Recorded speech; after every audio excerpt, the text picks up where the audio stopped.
words about the project. Just a few words about the project. So SHOW is a Horizon 2020 funded project. It's really a big one with 70 partners from 13 European countries. And actually it aims to be the biggest and most holistic initiative ever in automated mobility.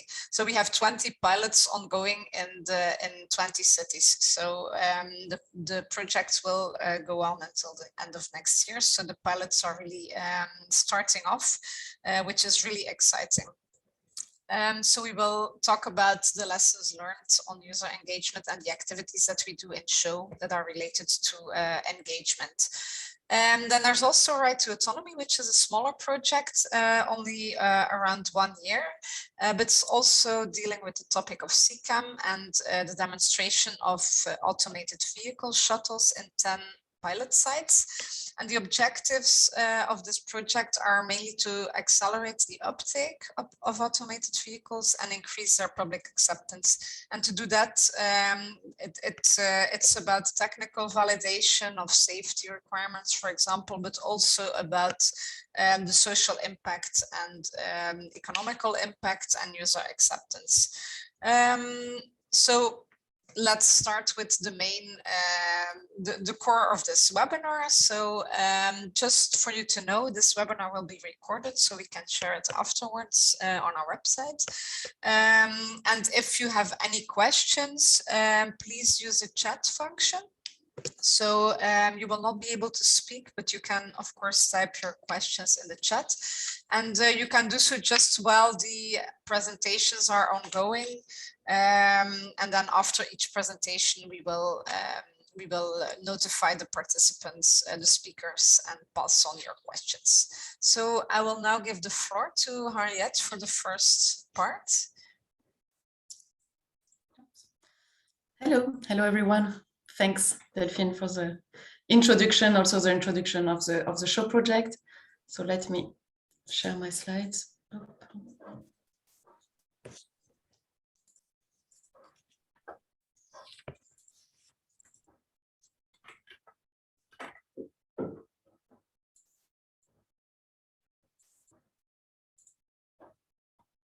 Okay, it should work now. Can you confirm? Yes, that's fine. Great, thanks. Hello everyone, and very glad to be in this webinar with you today to speak of this very important topic of the public, because everything that we are doing in our respective projects, if it is a SHOW project or the Ride2Autonomy project, it is at the end, so to make the mobility better for the public in cities. So my name is Henriette Cornet. I am the project coordinator of SHOW, and I work at UITP, which is the International Association of Public Transport, as a thematic area leader for everything around CCAM.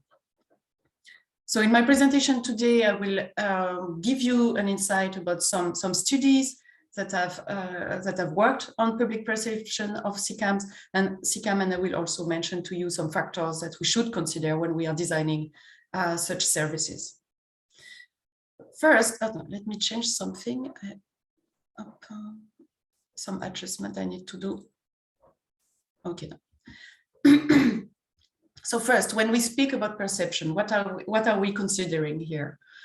If we look at just the definition, perception is about the process of becoming aware of something. So we get a stimuli to us and we are translating it into meaningful knowledge.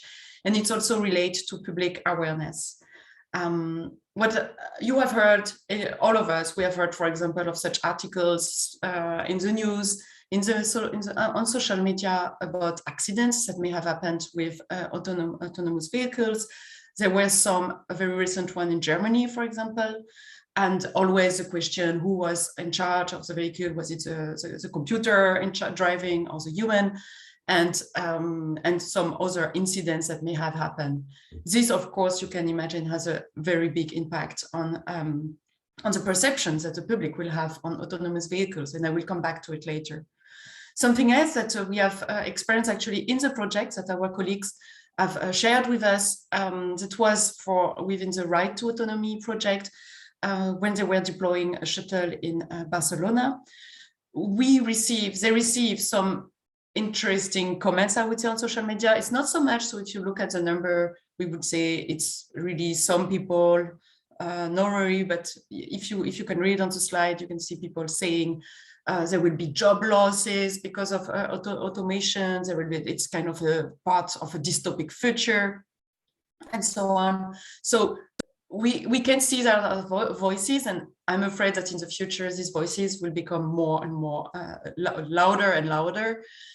So this, what I want to say, that's my start really for my talk today, is what we are doing, everything that is happening out there impacts the public perception and the way after later they will accept the services. So all the public awareness, everything that we will see in all the work that we are doing in the SHOW project, but also in the Ride2Autonomy project, will translate into acceptance and acceptability. I will not get into detail of these two terms. Sometimes they're used interchangeably, but actually acceptability is more like before using the service, whereas acceptance will be after using the service, but it will also affect later the behavior, of course. So what influences people acceptance and thus their behavior, their mobility behavior? Here I'm starting really from the scratch, and I'm sure many of you are aware of this already, but I think it's good to remind us about it. And it's a work that I did quite in detail within my own PhD thesis. So that's why it's a topic that is very important for me, is all the choices that people do in general, but for mobility as well, is always considering our basic needs, as well as our personal ones. So that's the way I like to sort actually the needs. So considering, the pyramid of Maslow regarding the different needs that we have, starting with physiological needs and going towards more and more self-actualization needs. It's similar, but if you sort them, these two types of needs, it helps a bit understanding how you can improve also your service.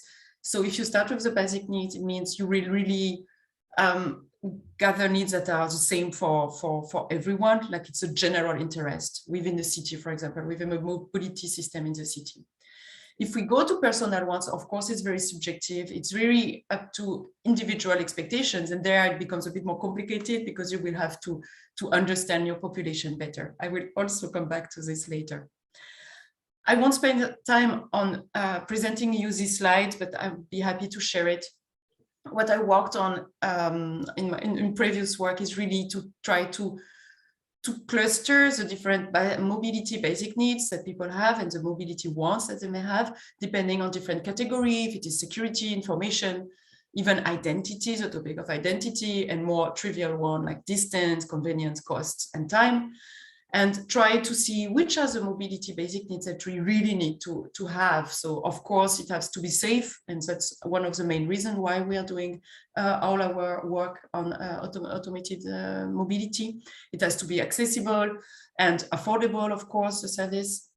But on the other side, we also have to consider that people have different kind of wish about regarding the information that is provided to them, or if it's, for example, comfortable, what are the number of transits, and the costs are really much dependent to the income of the person who is traveling, and the time as well. We all have a very different perception of time. So considering this, I think it's kind of a starting point when we are designing our services, because this really will impact how people will decide which means of transport they will use. And if you want to get the people that are not using public transport now, the public transport usually covers the basic needs. But I think if we want to get more and more people using shared mobility, we should really look at these mobility ones and get to know our person better, our population, our public better. Delphine will mention this in our presentation later on how to engage with the person, so I will not get into detail into that. Rather, I made a selection on some studies that have been done around perception of CCAM, public perception of CCAM. And it's actually 3 studies. It's absolutely not exhaustive list of studies. I just picked this one because I think they are matching very much with what we are doing in the SHOW project, especially. The first one from 2020, done by the, commendated by the European Commission, was this Eurobarometer survey, which you may know, like, regarding expectation and concerns for CCAM. And they interviewed so many people all over Europe. So I was very impressed by the number of participants in face-to-face. So also David will mention to you the different type of engagement you can have. And as soon as you talk directly to people, of course, it's more extensive in terms of resources, but they gather some interesting insights. There was in 2021 so-called citizen dialogues, to which I was very happy to participate in several cities, in 15 cities in North America, Europe, and Asia, gathering altogether more than 900 citizens. And it was like a one-day workshop in the native language of the people, very similarly structured over the 15 cities, so we can nicely compare the results, asking the people what are their perception about automated mobility. And the title that you can see here is a paper, research paper gathering all the results. I will share it with you later so you can have a deeper look. And the last one, very recent, is about coming back to, so it's very European, it's more focusing on Europe, similarly kind of following the work done by the Eurobarometer on discussing with experts and non-experts about automated mobility. It's very much focused on assisting driving systems, and but still I think it's relevant even if we do more the path of public transit with a shared mobility. And it gathered 72 participants with focus group discussions online because it was during the pandemic. Okay, so the next slides are based on this survey that I wanted to mention to you. If we start with the citizens dialogues and what we have learned from this very insightful, I mean, this methodology was great because we had time to discuss with people. We noticed that the optimism toward AVs is very different depending on several factors that will affect later, so the optimisms, and so later also the acceptance. It's regarding the technology exposure. In cities, we have noticed, so we had kind of significant results in cities where shuttles are already running. Oops, sorry.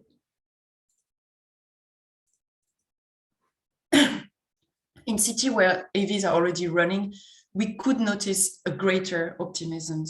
So you can imagine that if we are doing this trial in SHOW in Ride2Autonomy, it will help people to get more optimistic towards AV. Also, we notice things like men were more optimistic than women, and this is actually aligned with a lot of studies regarding also technology and use of technology. Maybe I suppose it will change in the future. Regarding the model to be used in the citizens dialogue, we presented to the participants different type of services. So there was a ride sharing model, there was the shuttle services, there was also owning, like if the people will own their own car, and we were presenting this different model, and we could see all over the cities a greater preference for public transport model. It was lower in Washington, for example, or in US city because of having more car dependency. That was our interpretation of it. And higher in cities where the public transport is very efficient already, and they could see really the benefit, how these automated vehicles could really fit the public transport.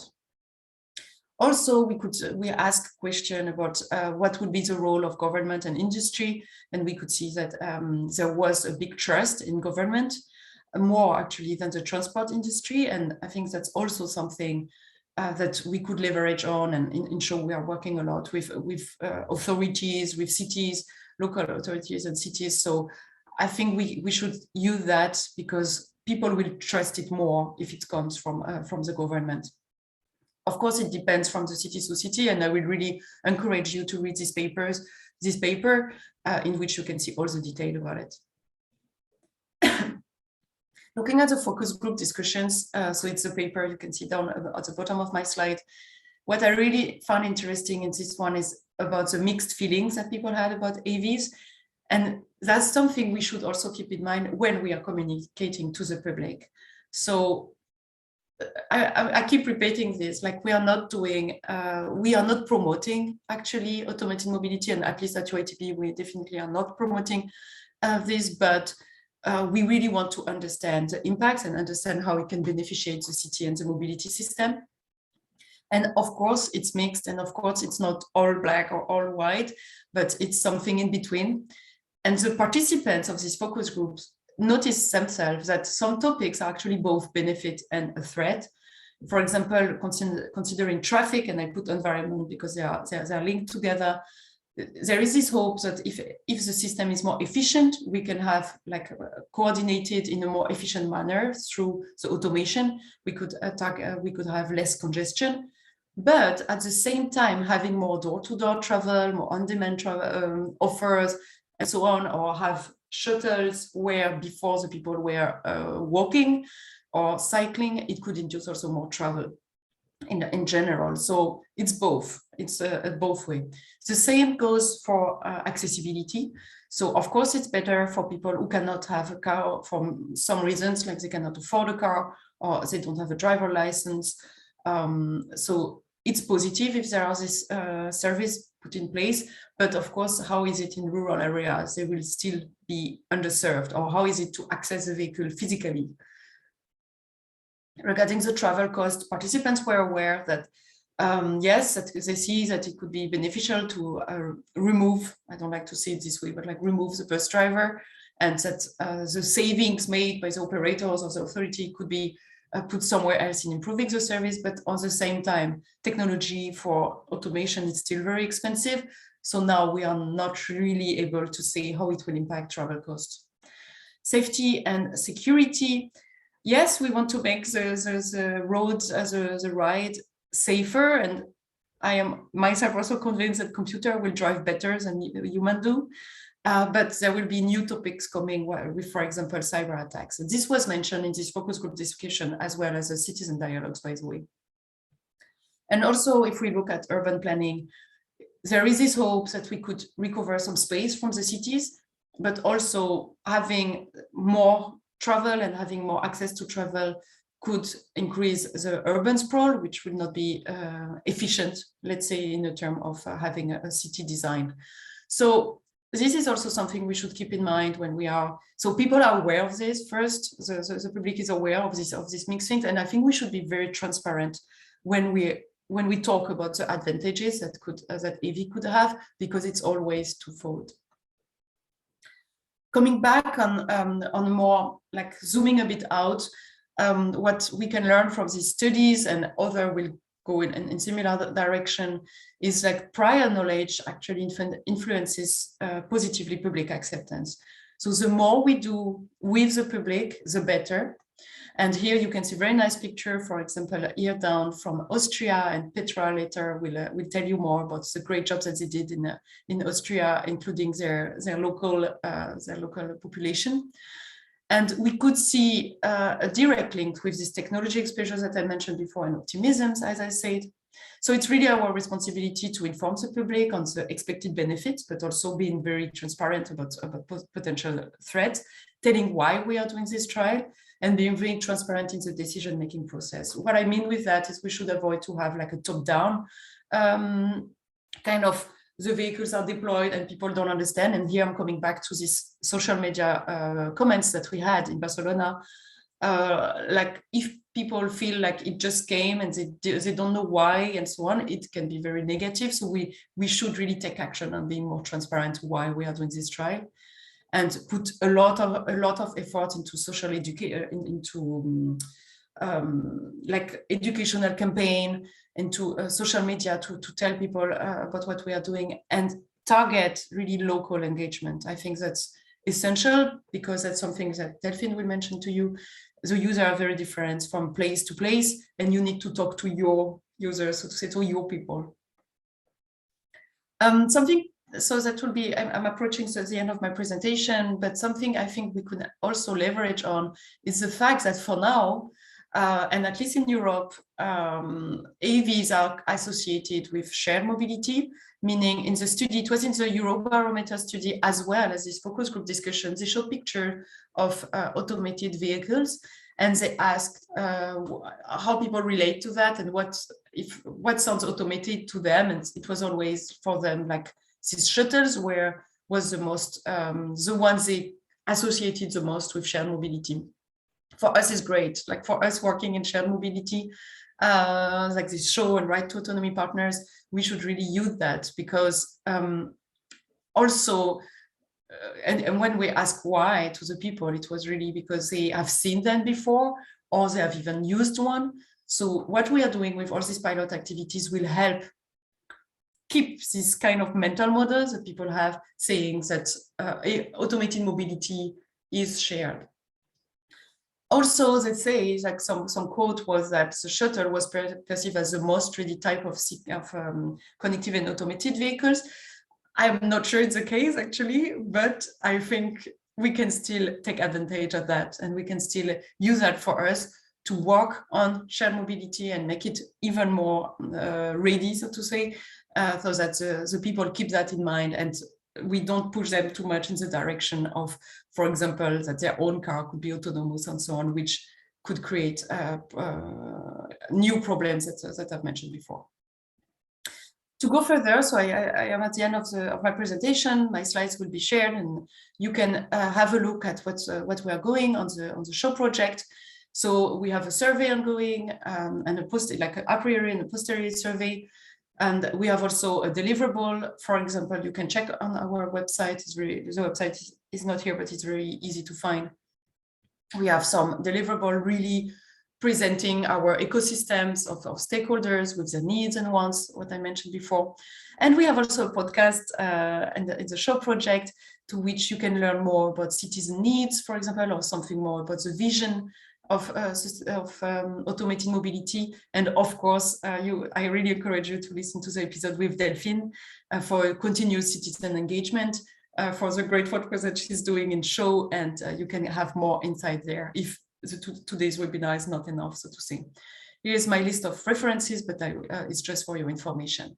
So thank you very much for your attention, and I'm happy to answer questions if there are any. Thank you so much, Henriette, for this really nice overview. And indeed, yeah, we have some links to other presentations and podcasts, which is really great series to find out more about automated mobility, not only user acceptance, but many other aspects as well. So check out the SHOW website to keep informed and to listen to them. So I don't see immediately any questions, so we will move on. If there are any questions later, just post them in the chat as mentioned, so they are still very welcome. Then I will move on with the part on user engagement now. Let me share my screen. Okay.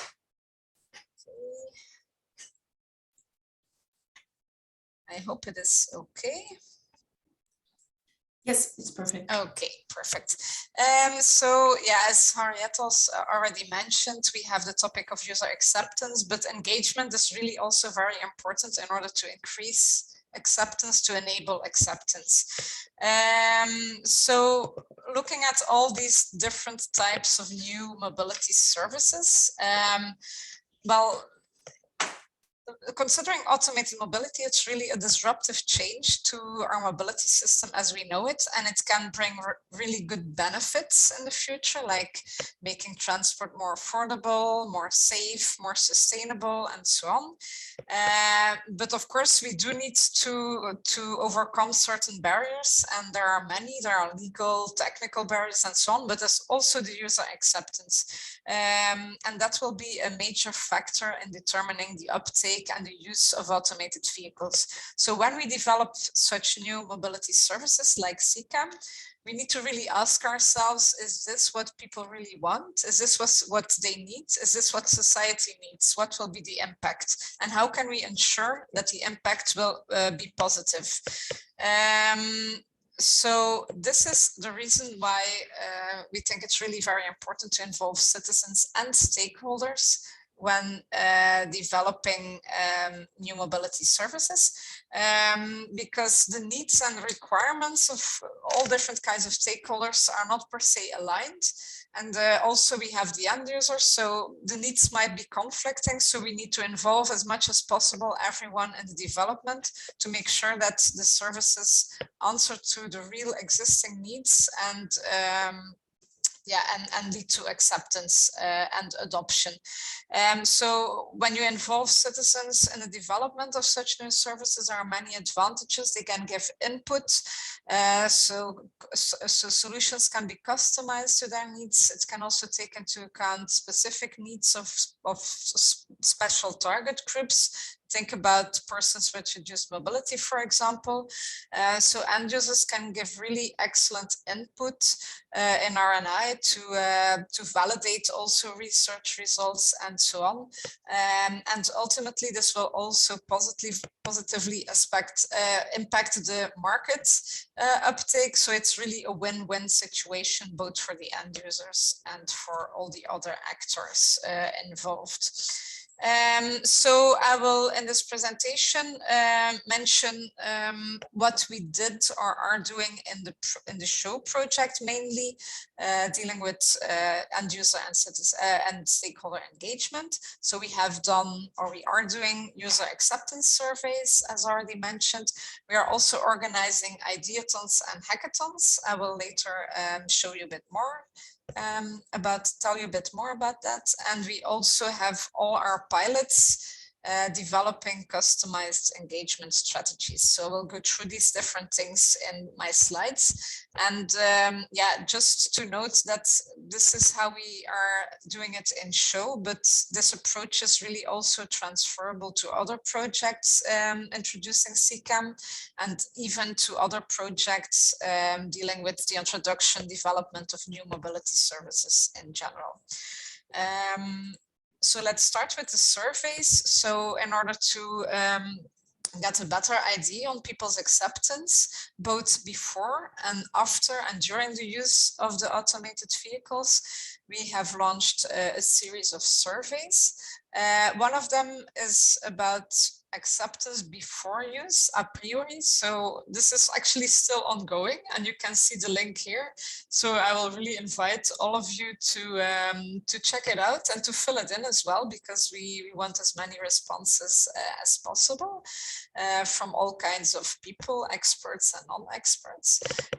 So this we will then compare with the acceptance surveys, and the difference is that these are really aimed at the users of our pilot services, whereas the a priori acceptance surveys are more aimed at the general audience. So anyone who has a certain interest in automated mobility or wants to give their opinion can answer them, whereas the other series is really to focus on the users of our pilot services. And the second type of surveys is a bit shorter than the first one, and so that people can really fill it in while they are on the vehicle or immediately afterwards. And so, yeah, we have 3 iterations of them in the beginning, in the middle, and at the end of the demos, so that we might be able to compare a difference in acceptance in these different time frames. Because as Harriet mentioned, if you're more familiar with the service, then generally acceptance increases. So we want to see if this is also the case in our SHOW pilots. So what else did we do? We organized a first ideathon in SHOW. It was in January last year, organized by myself, by Harriet and a few other partners from SHOW. We had slightly less than 40 participants from all different kinds of stakeholders, but focus on end users, because we really wanted to find out how we can improve automated vehicle solutions from the end user perspective. And this is why, as you can see, the mobility personas were introduced to encourage people to think really from the end user perspective, and moreover from the perspective of different types of end users, because not all people have the same needs, so we need to distinguish between those. So what did we do? An ideathon is really a kind of a co-creation session, so creative brainstorming concept. We had a plenary session to introduce the project and to introduce also the scenarios, as I will show in the next slide. And then we had some parallel sessions where participants could brainstorm on potential solutions and on identified challenges. So these were the 4 scenarios that we presented, and they are really referring to the main use cases that we have applied in SHOW. So we have all of these scenarios that are really being deployed in our pilots. So we have first last mile shuttles. We also have delivery services, both for persons and for goods. We have also big buses, not only shuttles, that are driverless. And then finally, we also have on-demand robotaxis. So this is a selection of ideas that came up during our Ideathon. So I will not go into detail on all of them, but we assessed them afterwards based on a number of criteria, mainly how it would affect user acceptance and improve the user's experience, but also feasibility and how these ideas could maybe be deployed. We will see if it's feasible, how we can really use them in SHOW and develop them further. So these were the 3 winning ideas that we selected. We can see that human assistance is an important factor. Yeah, that's still a barrier for people to use AVs. We also would like to know how to adapt capacity to increase demand, because we can just send an additional bus without having an additional driver. So this is an advantage of the AV concept. And then we have also the problem of accessibility for persons with reduced mobility. So how can we improve that? So we had a hackathon as well, which is then the follow-up to this Ideathon, where these 3 winning ideas were further developed by sets of interdisciplinary teams. And now their solutions will, where possible, be integrated in the SHOW marketplace, which is like a one-stop shop for all the AV-related services that are being developed, and it will be open for anyone to take a look and make use of what we gathered. So we will repeat these activities in the rest of the project, but this was the first round of Ideathons and hackathons. So, and then moving on to the main part of what I will tell you in the rest of the webinar. It's about the customized engagement strategies that we asked all our pilots to deliver. And the following questions are addressed in each of these plans. So first of all, we need to think about who are the local stakeholders and end users, how can we communicate with them, how can we engage them, and how can we try to, how can we encourage people to really try out our services. So this, the first step should also always be asking yourself who is supposed to use this service and who are all the other stakeholders involved. And this really depends, of course, on the context. As you can see here, this is a picture showing different scenarios or contexts where you could think of deploying an automated vehicle. Excuse me. And then, this also refers to the main use cases in SHOW. We have some sites that will deploy an automated vehicle to serve a hospital site. Others will serve a school for special needs children. Some will serve a residential area where also there is a retirement home, and so on and so on. So these are just some examples. It can, of course, be broader than this, but just to see that, of course, in all these scenarios, the end users are different people. Yeah, so in SHOW, we identified the following stakeholders. I will again not go into detail on them, but you can see them here. We have many types of stakeholders, vehicle related, also authorities, operators, and so on. And as end users, we have also several groups. So the next step is then, after having identified these groups, how can we communicate with them?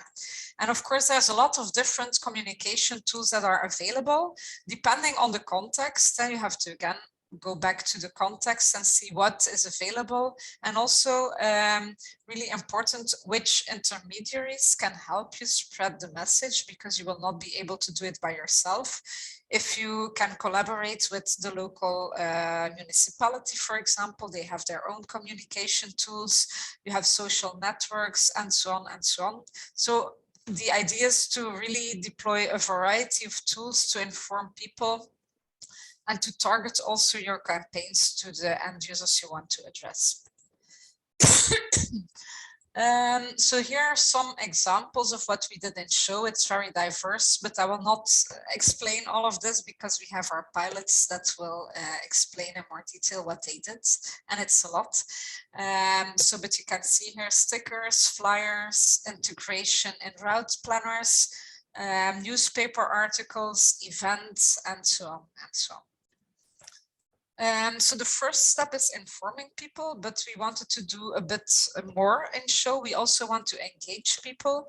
And the difference, as we see it with communication, is that communication is really more a one-way street. So we inform the people about the existence of the service, but we also want to get some feedback from them and some input and some engagement. So this is why we also organized other activities. And there are many levels of public participation. It goes from quite a low level of participation, for example, just informing people, getting their opinion through a survey, something like that. But you can also increase the level of participation through, for example, focus groups, co-creation workshops, crowdsourcing ideas, and so on.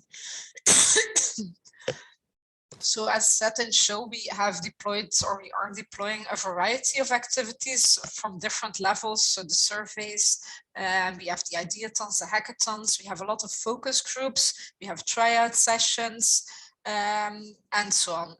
We will also try to have some citizen dialogues of our own. So we are quite ambitious in that. So yeah, here are some of the examples of types of activities you could consider. Of course, it also depends on the local situation and on the resources available. Some of these activities are quite low cost and can be conducted with not that much effort. And other ones like the citizen dialogues or hackathon, they do require a lot more engagement from the organizers side as well. So another aspect to address is what we call incentivization as nudging. But what we basically mean by that is that we should ask ourselves, why should people use our services and how can we convince them to give it a try? Because without trying these services, we cannot find out how they feel about it. And yeah, they will also not be familiar with them. So these are some of the questions that we should consider. So firstly, people need to know that the service exists, obviously. They also need to understand how it works, because if they're not familiar, they might have questions like, how do I book the service? Sometimes they can just go to the stop and get on board, but sometimes they need to make a reservation. What does it cost? How do I notify that I want to get out at the next stop, and so on, especially because they might have the impression I cannot ask anyone. So in the beginning, it's really important to inform people how it works and to provide also some tryout possibilities, and preferably also some human assistance. We also need to make it clear what advantages does it bring. For example, it can be a good way to cover first and last mile routes. It can be a benefit for people with reduced mobility on the condition that it's an accessible vehicle, of course, and so on. So these are important questions to address. And so then we asked all our pilot sites to develop their customized engagement strategies, addressing all the topics that were that I just mentioned. So thanks for listening to our webinar again. And now I would like to pass the floor to our pilots who have kindly offered to give some more information, really hands-on, on what they did in terms of user engagement and stakeholder engagement in their own sites. And the first speaker up is Petra from Sura in Carinthia. So I will stop sharing my screen and I will give the floor to Petra. Thank you. I will share my screen now.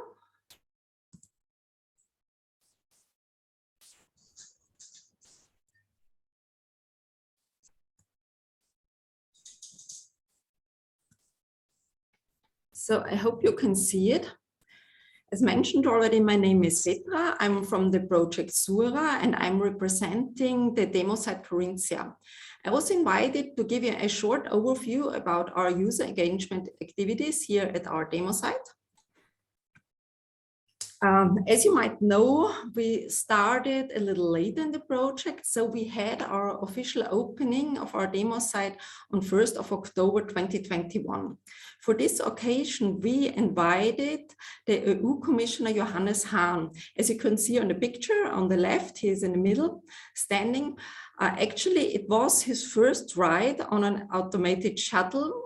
He was quite interested in the technical features and also into our service, and I think he enjoyed the time with us.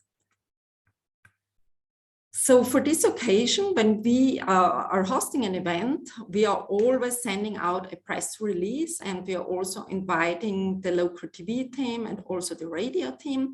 And as you can see here, for this newspaper article, this was printed in Austria's largest newspaper. It was from this official opening. But we do this with really every event we are hosting. So now you will see a short demonstration film from our pilot side.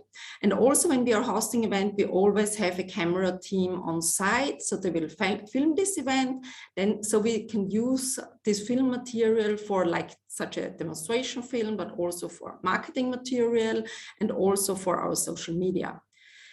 In this film, you can take a look, so what we do on the street and also at our bus stops, how we are visualizing our project, and also we are creating special road signs. So let's have a look on this.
So in this video, you could also see our route in Klagenfurt. This is our first demo site, but we are also will open a second demo site in spring. But you will see another film, hopefully then in springtime. So we are not only hosting events at our demo site, we are also doing some field tests. For example, when we are trying out some new technical features or other features. For example, for this field test with students, we were trying out the integration of our shuttle system into the public booking platforms. So the children could already book their trip to our demo site in a public booking system. You can see the pictures on the right. So these children booked their rides. It took them very long actually to come to our demo site. The ride was about 1 to 1.5 hours. Then our shuttle picked them up at the train station. Then we did some field tests also on the road, and then they came to our office. But we are not only doing field tests with children. We had at the same month last year, in October 2021, also some field tests with senior citizens.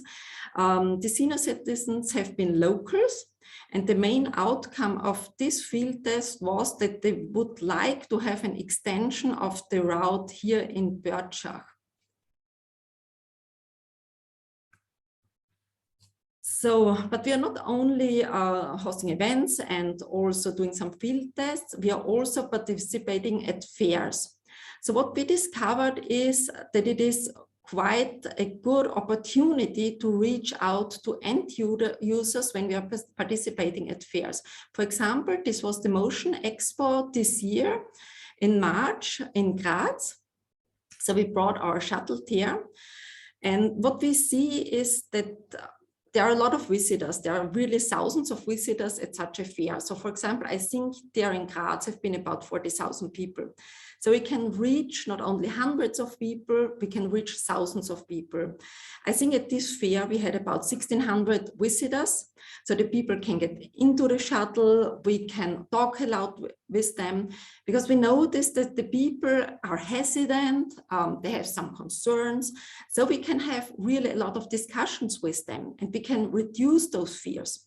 We are always handing out some tickets, and we are inviting them also to our demo site. And so it is good to get in touch with the end users. So this was another fair in Klagenfurt. This was in April this year. We always get the opportunity when we are participating at such a fair that we also have a presentation on stage, or we can also participate at the panel discussion. You can see this on the left picture. So this was my favorite event this year. We participated at the long night of research at the Lakeside and Science Park in Klagenfurt. This is an event that is happening all over Austria. We participated the first time this year. We had a lot of visitors. I think we had about 1,800 visitors. So how we are counting them, we have something, everybody from us has a device for counting the people. So we get an overview how many visitors we have. So at this science night, we did some activities also for the children, like you can see. So the children could color a picture with our shuttle, and also for the visitors, we had a canvas, a huge canvas, where we asked them that they can write a statement, what they think, how the mobility of the future will look like. So actually this canvas can be seen now in our office. It was really quite a nice event. But we are not only reaching out to end users, we are also participating at stakeholder events. So for example, this was an event this year in June. It took place in Villach, so not far from us. This was a gathering of all city mayors from Austria. So why are we doing this? So we brought also the shuttle over there so that the mayors could, and their representatives of the cities could get into the shuttle. Also the Austrian president was there, so you can see him on this left picture in the middle. Also the mayor of Vienna, we could talk to him. So it was very nice. He knew already our project, he told us. And when we are talking to those mayors, we think about it that these mayors are the decision makers and the representative of the cities. So when we will have the services extended, not only some pilot sites, so that the cities and communities will implement the services, such an automated shuttle into their public transport services, we need to talk to them. We need to show them what we are doing. And this is already operating in real life. So we could really reach out also there to hundreds of city mayors. And it was quite an interesting event for us. So this was then the other event, this was then the event end of June, where the Austrian community mayors gathered. It was a gathering of more than 2,000 community mayors. Also there we could have a lot of interesting talks and reach out to many mayors. So here we hosted another event at our demo site in Börtschach. This was an event just for female mayors in Austria. We could give them a presentation about automated driving, about the topic of first and last mile, like Henriette already mentioned, and about our current projects. And they could also do a test ride in the shuttle. So you can also see on the right picture, also the Federal Minister for Women, Susanne Raab, attended this event. And it was also shown then on our local TV. So, but we are also contacted by other offices and people. So for example, we were contacted by the office from Barbara Thaler. She is a member of the EU Parliament, if she could come and visit us, because she's very interested in the mobility of the future. So also for her, we could do a little presentation of our project, and she could do a test ride. And she was really very much interested in this topic, and she promised us to visit us again. So, but we are also sharing on our social media channels what is going on in the SHOW project. We are always reposting the latest information, but also we are posting technical features from our shuttle and also what we are doing in the project and pictures and videos from our events. So if you want to get in touch with me, please contact me. Here's my name and also our address. We would also be very much delighted if you would come to visit us in person. And also please follow us also on our social media channels, like you can see here. Thanks. I think it was pretty fast, so you might have some questions. I will answer them. Thank you so much, Petra. That's really a great work there in Carinthia. So again, yeah, if there's any questions, or maybe later on, if you would like to contact Petra, we will let you know the contact details. So next up is Marek from another side of Europe, from Brno in Czech Republic. So Marek, the floor is yours. So can you share your screen? Let's see if it's just. Yes, good afternoon. Can everybody hear me and see the screen? It's good, but can you maybe just switch to full screen? Yes. Yeah. Perfect. Good afternoon. And my name is Marek Vanžura. I am the satellite site leader, demo site leader here in Brno, Czech Republic. And in our case, we have, I would say, two kind of specific features about our now location. The first one is that the demonstration that we are having here is the very first in the country. There is never before there has been done something like this in this country. So we are really being these trailblazers. We are exploring something that hasn't been explored yet. So that's quite a big thing for us. And the second specific thing that's quite unique for us is that we decided to go through to take the path of developing our own autonomous shuttle, or at least, having some electric shuttle retrofitted with autonomous driving technology, which puts on us quite a big burden of developing something that works. But on the other hand, it allows us to explore even the intricacies of the technical development features of these vehicles and to understand the full picture of automated mobility. But today I will talk more about public engagement that we have done so far at our location, because what we have learned is something that we believe is worth sharing with the group like you. So in our case, we so far held two focus groups, and we decided to have kind of, again, specific target groups. The first group was a group of elementary school pupils, which means children at the age of 6, 7, and 8. And we decided to go with this group, because we believe that they will have some unorthodox worldviews, and also these people are the future users of these kind of technologies, because as we can imagine, the deployment rate and our acceptance will take some time. So people who are children right now will be most likely the real users of these vehicles. So we wanted to hear from them how they perceive it right now and when they are starting from.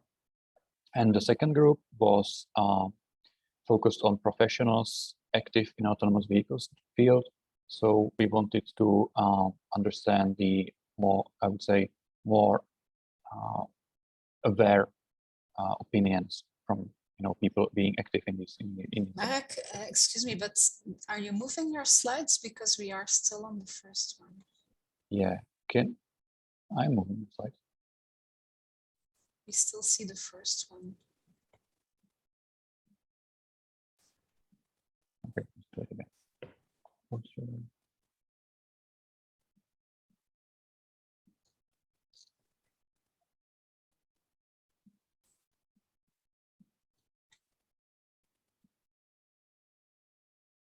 Still not working.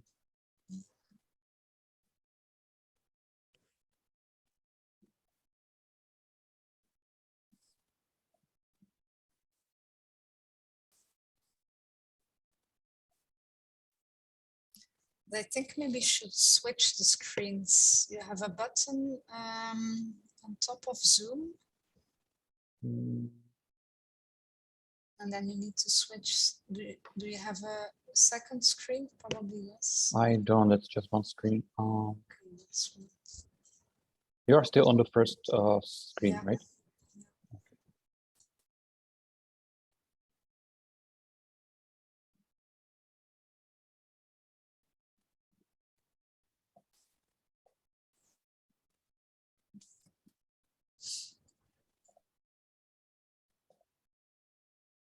Yeah, let's do it like this. And yeah, now we can see the second one. Okay, second. Is it moving right now?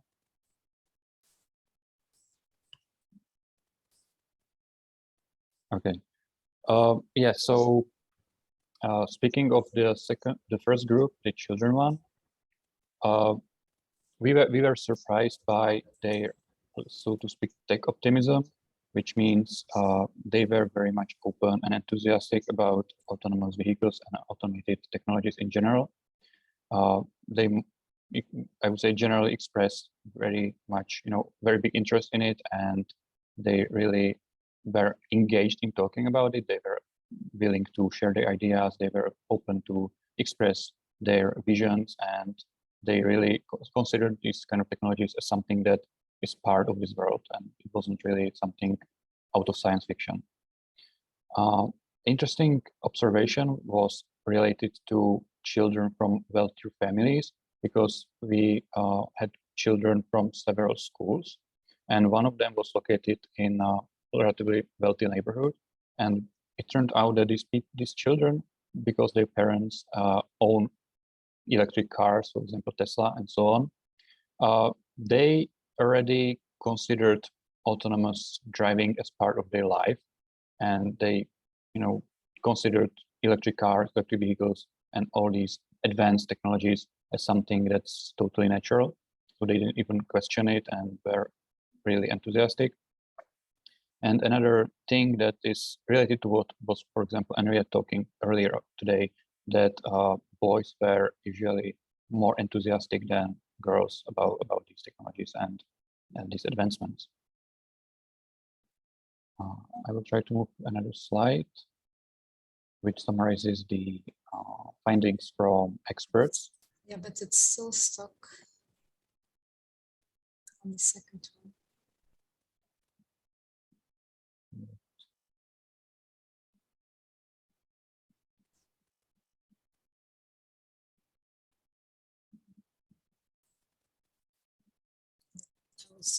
The fourth one, yeah. Yeah, and when we were talking to experts, that was some, I would say, something more skeptical view of these technologies. And in general, there was widespread appreciation and support for demonstrations like the SHOW project and similar ones, in terms of it's a good thing to get these technologies among people and let them to experience, you know, these vehicles and let them see on their own how they behave, what are their capabilities, what are their limitations. On the other hand, to think that they raised as an issue or advised us to be cautious about was that if there is too much attention to autonomous vehicles like shuttles and other lower speed vehicles, it might be hurtful or harmful over a longer time, because these vehicles are quite restricted in their speed, which usually is like up to 20 kilometers per hour. And then very rarely they go above this speed, above this threshold, which might turn them into not very useful in the eyes of general population, because they are used to speeds up to 50 kilometers per hour in the city and so on. So this is something that if they keep perceiving these vehicles as, you know, limited in their speeds for a longer time, there might be some risk of developing kind of skeptical attitude towards these vehicles among people, because they won't feel these vehicles are as important or as useful to them as they should be. Other issue, it might be with the geofence. If there are some limited areas where these vehicles operate and they are restricted only to these areas, that's another burden on these vehicles, because people might not see them as universal. They work only on some very specific and even sometimes in very obscure areas or under some very strange, awkward and artificially created use cases, because these use cases are tailored for these vehicles, but they're not really tailored for people and their use. So these, like this kind of brutal arrangement of autonomous vehicles and use cases around them might be again perceived as an issue that is accompanying these vehicles. And we're taking these say issues or opinions of experts as inspiration for us to go beyond them, or to explore how to overcome these issues and promote autonomous vehicles, autonomous mobility in a more acceptable way for general population. And also I would like to use this opportunity to mention that next week during the Urban Mobility Days, which will happen here in Brno, exactly at our demonstration location, we will showcase this vehicle. We will have a very extensive program around it. So if you happen to be here, you're very much welcome to visit us at our stand. You're very much welcome to take a ride, get to ask us about anything you might be interested in, and experience our vehicle. As I said, it's being basically built from ground up on your own, and tell us about your experiences and about your feelings about this vehicle. That's all from me on my side, and if you have any question or comment, I'm very happy to answer or respond. Thank you very much. Okay, thank you, Marek. I think you raised some really interesting points, like children are the users of tomorrow. Of course, that's very true. And also the thing about the awkward use cases, I think it's very relevant. Like we said before, I mean, what's in it really for people?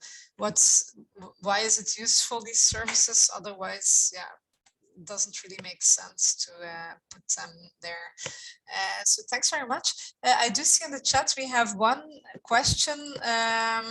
I'm not sure who is it from, because there was a weird issue with the login names, but someone asked what should be the end user involvement on setting regulations. So I don't know if any of the other speakers have some opinion on that, maybe we can just think about it while we watch the video recording of the last speaker, which is Anna from Sweden.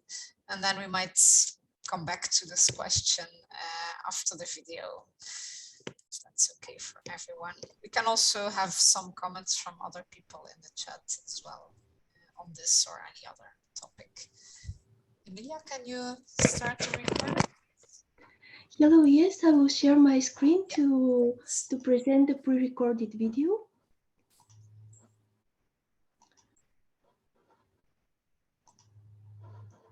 My name is Anna Arnold. I work as a research director at VTI in Linköping. I'm also heavily involved in the pilot site Linköping, that is one of the sites within the SHOW project.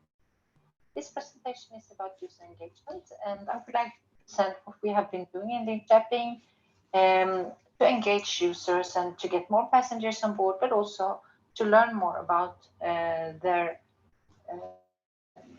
view of the shuttles in order to improve and adapt the operation. So in Linköping, we have a multi-brand approach. We have 2 Easy Miles and 1 Navia. We run through an area that is, first of all, a normal city road with a lot of interactions with passenger cars and public. We then move into the university area on a road with only pedestrians and cyclists, and a lot of them. We got to a hub called Nobeltorg, and then we move into the newly built residential area Vallastaden with a school and a retirement home in the endpoint. We go then back again up to Nobeltorg, and we are running like this. For the users, we have a software solution where you can go actually in the app and see where the shuttles are in real time, but also where the public transportation are, so you can really see them as a connection to the people front lines. You can also book your in so the bus drivers or like safety operators know that you are waiting. So this is a way to support the users to get more information. In total, we have 8 safety operators and the managers that is taking care of the daily operation. They have specific education to do this. And when it comes to user engagement, the safety operators is really key to the engagement and to the contact with the users.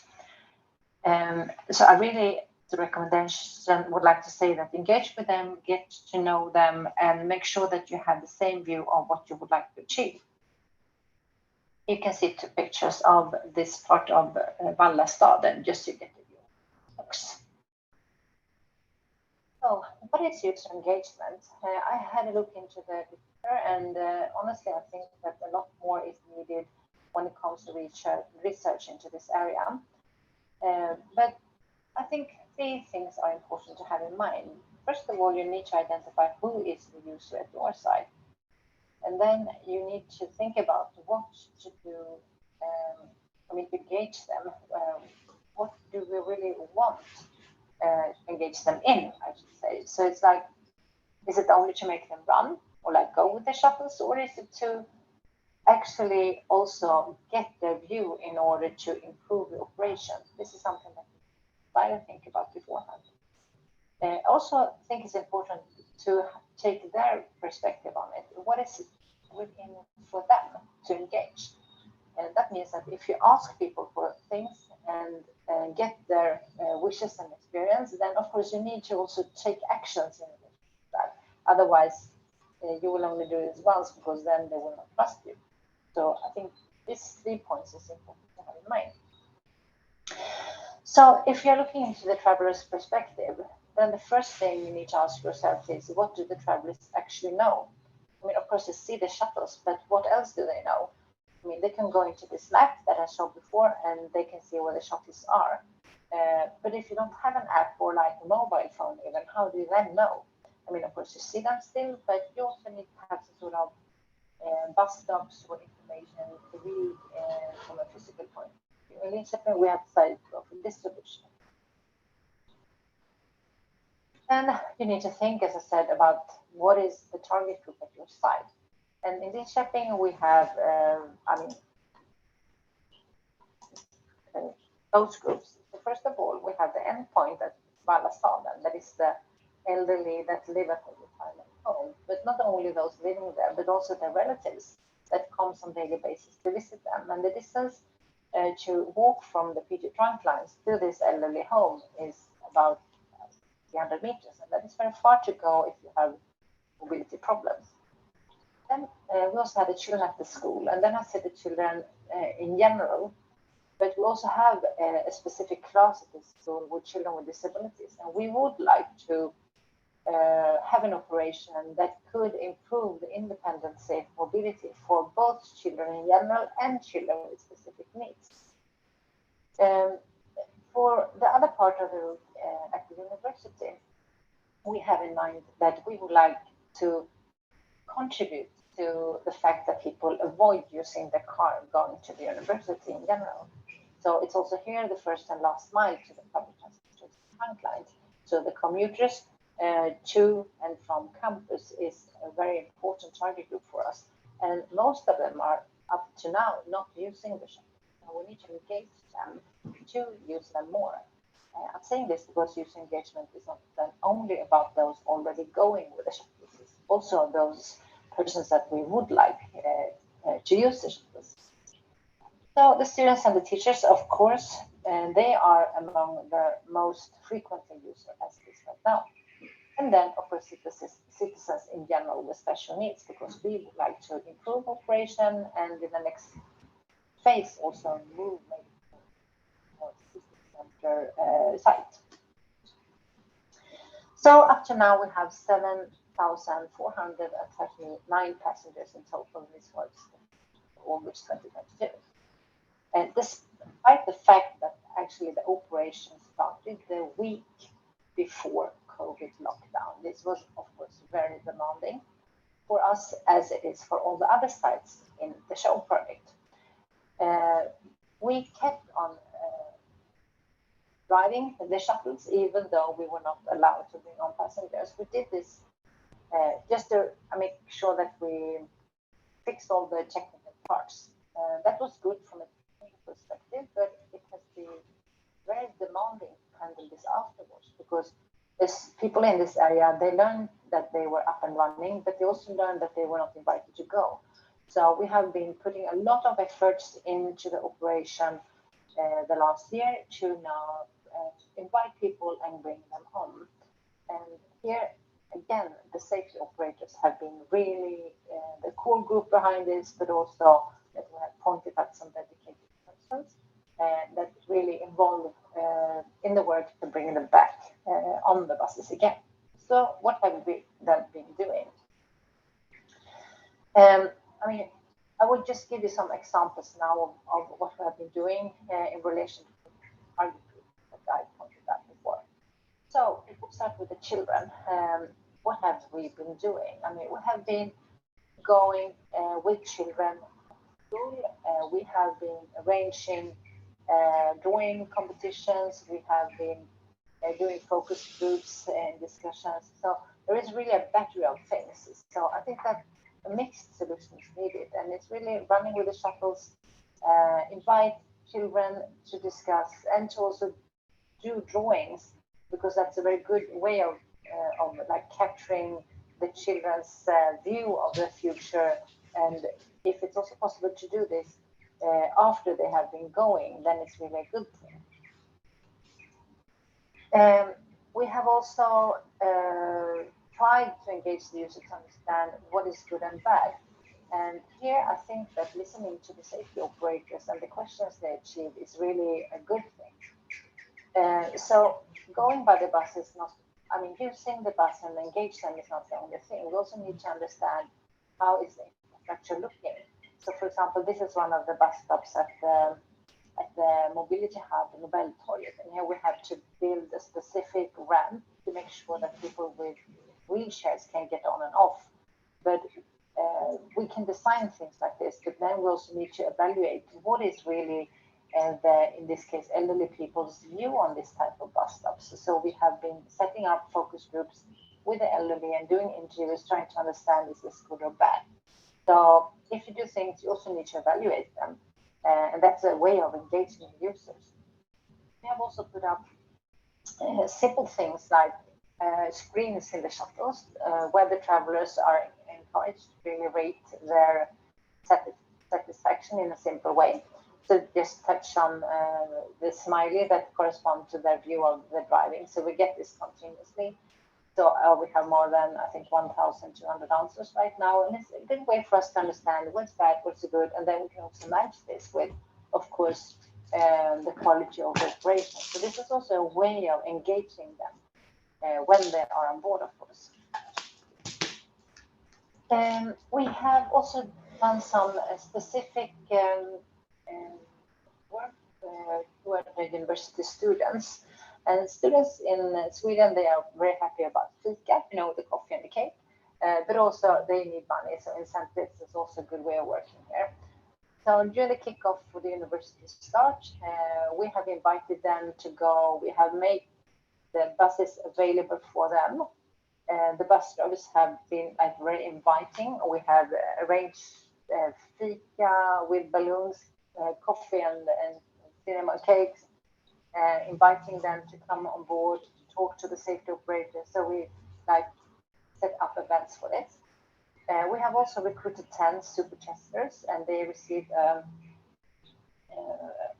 ticket, you can say, with 10 rides that promise to go, and they also promise to join and answer all the surveys we have, but also to bring on their friends and to participate in focus groups. And we learned a lot from this. So I really would like to encourage you to do something like that. We have also done a lot of riding with target users from the group of elderly with disabilities. And just by going with them, listening to them, answering their questions, we engage them, and then they bring back their experience and talk to others, and new persons are coming. So this is also a way to be there, to answer, to really invite them and to go there. I think that's very good. We have also invited a group of blind people, bringing in their blind dogs, trying to understand what's good and bad for them. The safety operators is also here very important because they can then guide them, they can get their view, and we continuously try to catch up what they think.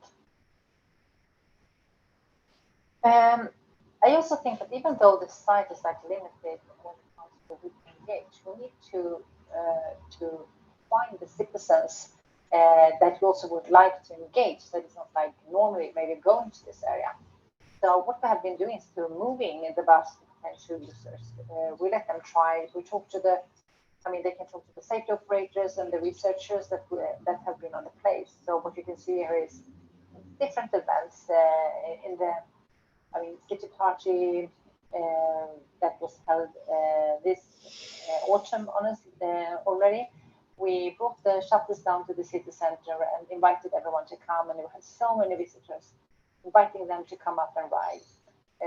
We have also been inviting like the children to come on board and then try to sit and talk to each other and engage them. Parents with children, a big interest, they also invited to come and go and tried it out on different places.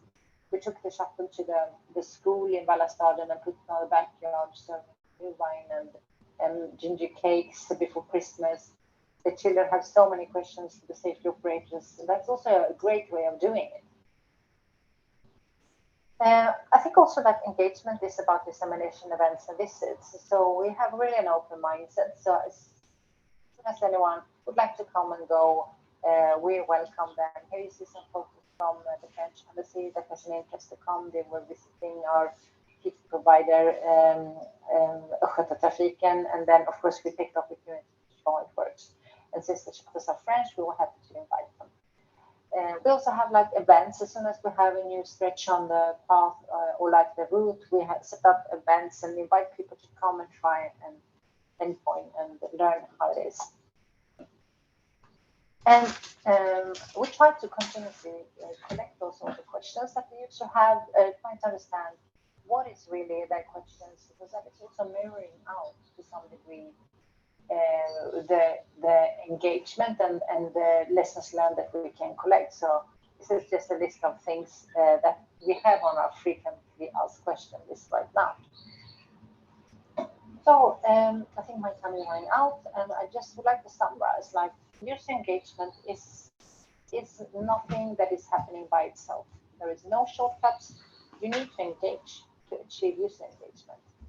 And in this case, it's not only about engaging those already going, it's also engaging the future travelers. So you need to understand why people not go. You need to bring them in, you need to ask them, you need to give them opportunity to have answers on the questions. So that's all from my side. I wish you good luck and thank you so much.